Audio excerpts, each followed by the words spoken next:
Eh, Inicialmente esta primera presentación nos va a contar, bueno, pues desde una perspectiva de macroeconómica, de tendencias, de grandes tendencias en el mundo, cómo está impactando, cómo ha impactado ya, de hecho, el COVID en la forma de hacer negocios y en las economías del mundo.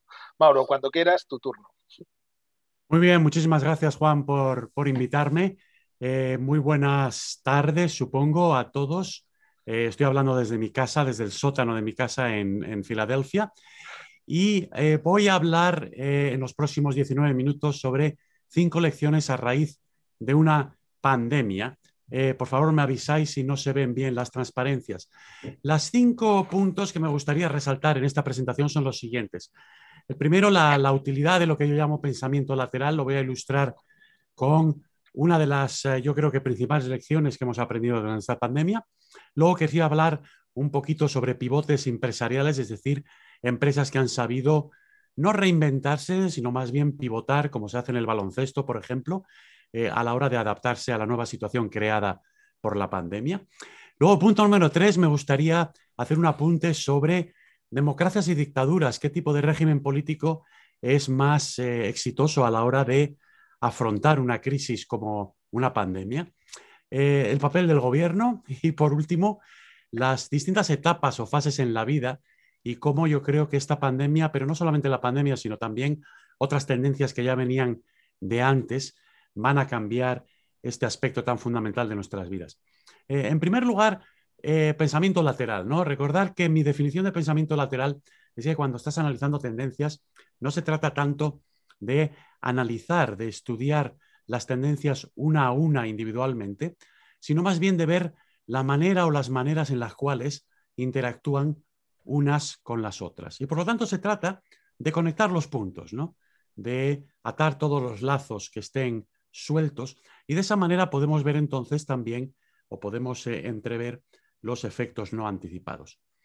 Bueno, me gustaría ilustrar esto de una manera que espero que no sea demasiado controvertida, pero es algo que francamente todavía no logro comprender sobre la respuesta de los gobiernos y de las autoridades sanitarias durante sobre todo la primera oleada de la pandemia. O sea, que me estoy refiriendo a lo que ocurrió hace 14 meses, tanto en Europa como en Estados Unidos.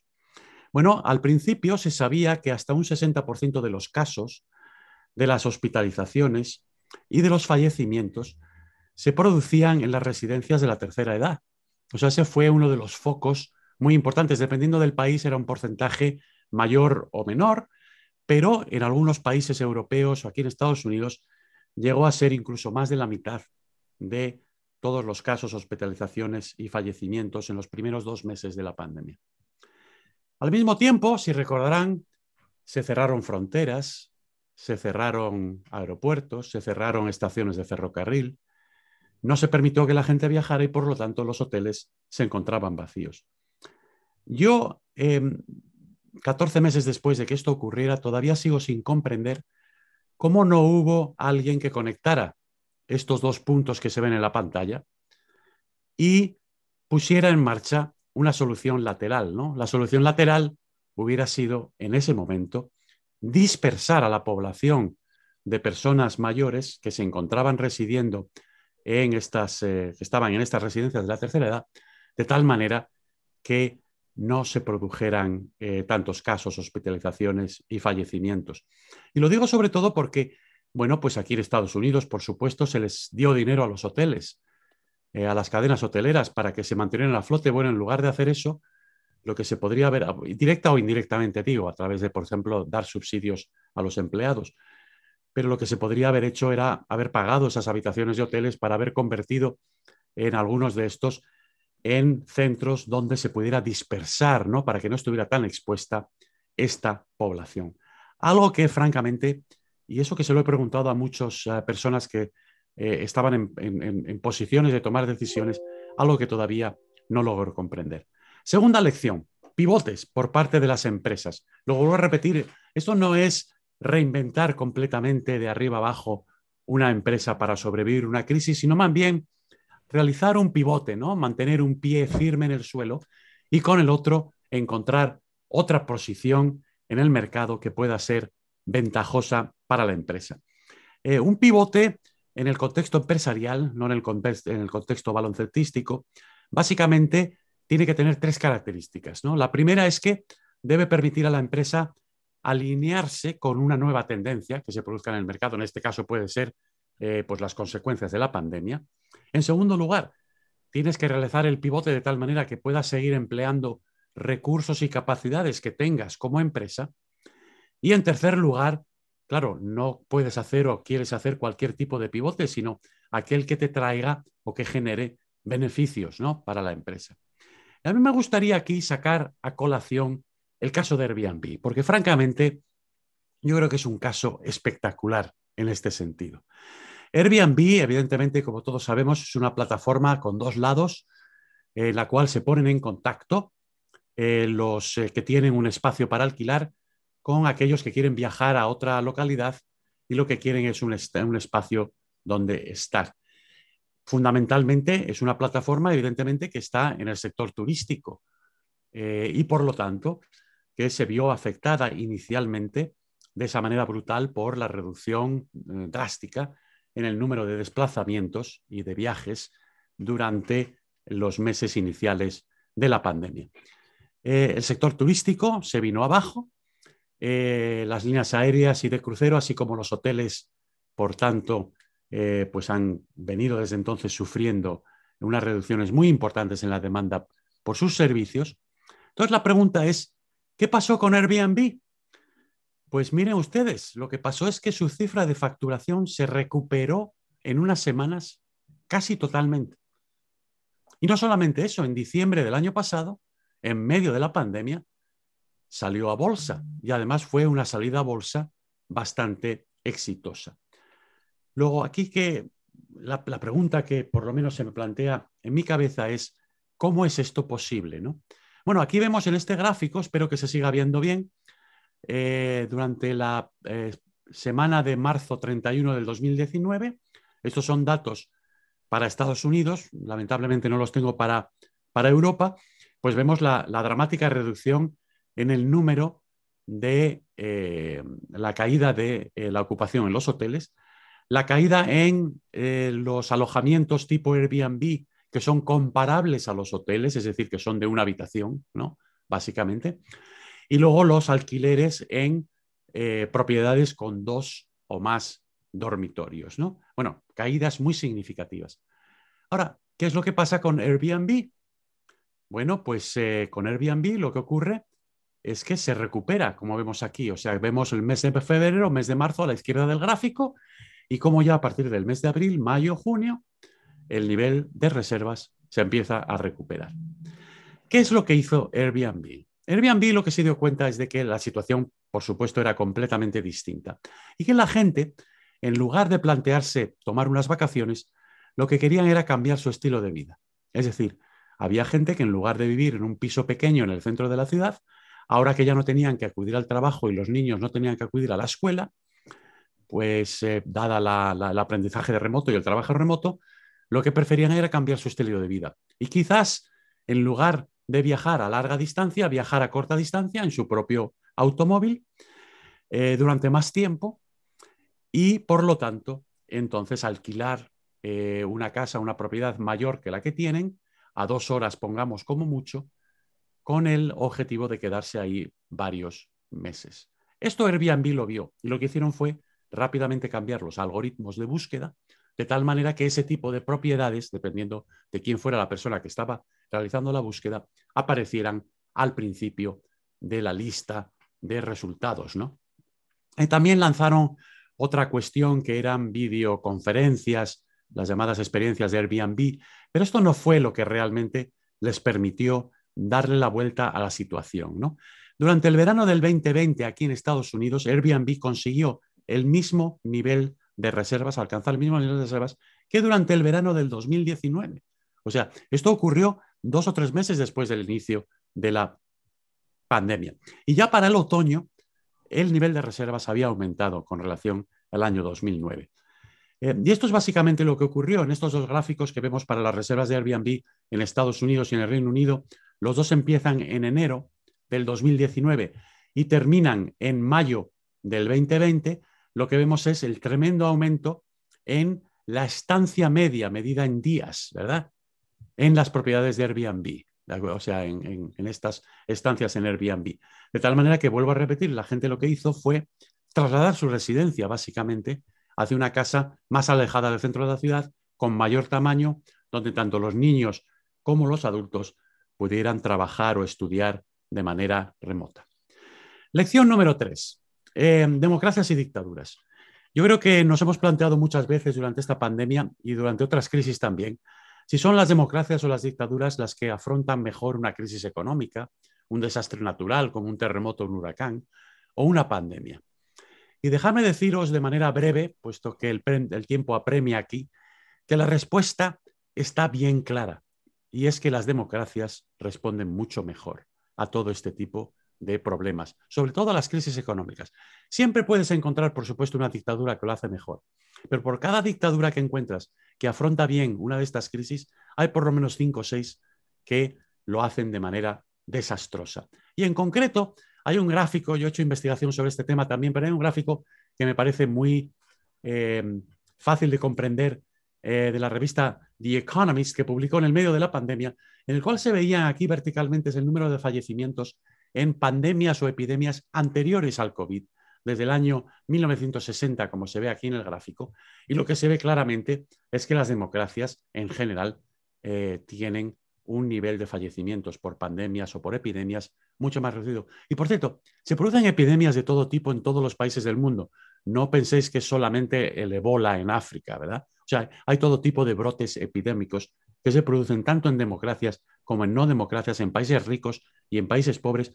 E incluso si ajustas, como se ve aquí, por el nivel de desarrollo, el PIB por persona, ¿no? La renta per cápita, si se ajusta por ese factor, aún así todavía a cualquier nivel de renta per cápita, las democracias, sobre todo a medida que son más ricas, evidentemente, como se ve aquí, pues tienen un nivel de fallecimientos menor que el de las dictaduras. Luego, me gustaría que la gente se replanteara ese mito de que las dictaduras son más eficientes o más eficaces a la hora de abordar estas situaciones de emergencia. Papel del gobierno. Personalmente creo que los gobiernos, sobre todo en Europa, se han equivocado en la gestión de esta pandemia. Y seguramente lo que ocurrió en Madrid hace unos días es resultado directo de esta circunstancia, ¿no? El gobierno, en general, juega varios papeles. Papel de árbitro, que es la regulación, y miro a Antonio aquí, estoy seguro de que esto es algo que le toca muy de cerca a Telefónica, ¿verdad? El gobierno también puede ser un actor, porque realiza inversiones y presta servicios, evidentemente. Y luego, por supuesto, el gobierno también tiene que jugar un papel de liderazgo en la sociedad y en la economía, ¿no? Marcar la pauta y, por supuesto, organizar coaliciones entre el sector público y el sector privado, las ONGs, para resolver problemas. Claro, desde mi punto de vista, ¿cuál es la lección que yo he aprendido sobre la gestión de la pandemia? Que creo que no ha sido la óptima. Yo creo que nos hemos pasado de frenada en términos de parar la economía, de confinamientos, de todo ese tipo de cosas, ¿no? Bueno, pues yo creo que se han tenido grandes éxitos. Por ejemplo, cuando las instituciones públicas de investigación han colaborado con el sector privado, y esto lo hemos visto sobre todo en el terreno de las vacunas. Esto yo creo que es un éxito muy claro durante los últimos 12 meses. Pero también ha habido un gran fracaso, que francamente creo que es el de los confinamientos. El confinamiento es una medida medieval. La cuarentena procede de los barcos que llegaban a Génova o a Venecia con la peste, que se les obligaba a estar 40 días aislados, ¿no? Yo creo que cuando los gobiernos han tratado de al mismo tiempo ser juez y parte, yo creo que se han equivocado. Tenían que haber sido una o la otra cosa y haber dejado que los actores privados hubieran haber coordinado con los actores privados soluciones a la pandemia. Última lección, y creo que todavía tengo unos minutos de tiempo, si no me lo advertís, es qué impacto va a tener no solamente esta pandemia, sino también otras tendencias que ya venían de antes de la pandemia sobre la manera en la cual hemos venido organizando nuestras vidas. Y voy a hablar aquí de las etapas o de las fases en la vida. Como sabéis, la persona que está aquí en la fotografía es Bismarck, el canciller alemán de hace 130 años, que se le ocurrió la idea de que para eso de poder contener la amenaza que él veía en el movimiento socialista y el movimiento comunista el ofrecer una pensión a los trabajadores que llegaban, pues no dejó muy bien definida la edad, pero vamos, era una edad que estaba en los bajos de los años 60, o sea, 61, 62, 63 años, y que, por cierto, era inferior a la esperanza de vida en aquellos momentos en Alemania, ¿no? Lo cual demuestra que el canciller era una persona muy inteligente, ¿no? Porque prometía algo que, pues bueno, estaba por debajo de la media de esperanza de vida en aquellos momentos. Y también en Alemania se introdujo la escolarización masiva, es decir, que había una serie de años en los cuales todos los ciudadanos tenían que acudir a la escuela. A partir de entonces se desarrolla en el resto de Europa, en Estados Unidos, en Canadá, en todo el mundo, esta idea de que tenemos que organizar la vida de una manera secuencial. Cuando somos muy pequeñitos, jugamos, después estudiamos, después trabajamos y por último nos retiramos o nos jubilamos, ¿no? Bueno, como decía antes, la esperanza de vida era de 40 años en el año 1900. Yo creo que estamos acudiendo al final de este modelo que introdujo el canciller Bismarck. Y lo digo por tres grandes cambios, ¿no? Y esto es un ejemplo también de pensamiento lateral. Vamos a conectar estas tres tendencias. Primer cambio importante. Vamos a ver, en España en estos momentos una persona que cumple 60 años tiene una esperanza de vida media de otros 24 años, ¿no? Eso quiere decir que tiene otra vida por delante, más allá de los 60 años. Pero no solamente eso. Una persona que cumple hoy 60 años se encuentra en mucha mejor forma física y mental que una persona que cumplía la misma edad hace 2 o 3 generaciones. ¿De acuerdo? O sea que aquí hay dos conceptos que la verdad es que no sé muy bien en español qué término emplear. Uno es el de la longitud de nuestras vidas, el lifespan, y el otro es la longitud de nuestra vida saludable, ¿no? El health span.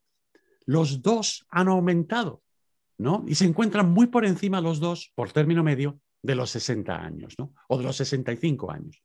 Y luego el tercer gran cambio es que la tecnología está cada vez haciendo que el conocimiento se quede anticuado, que se quede obsoleto más rápidamente.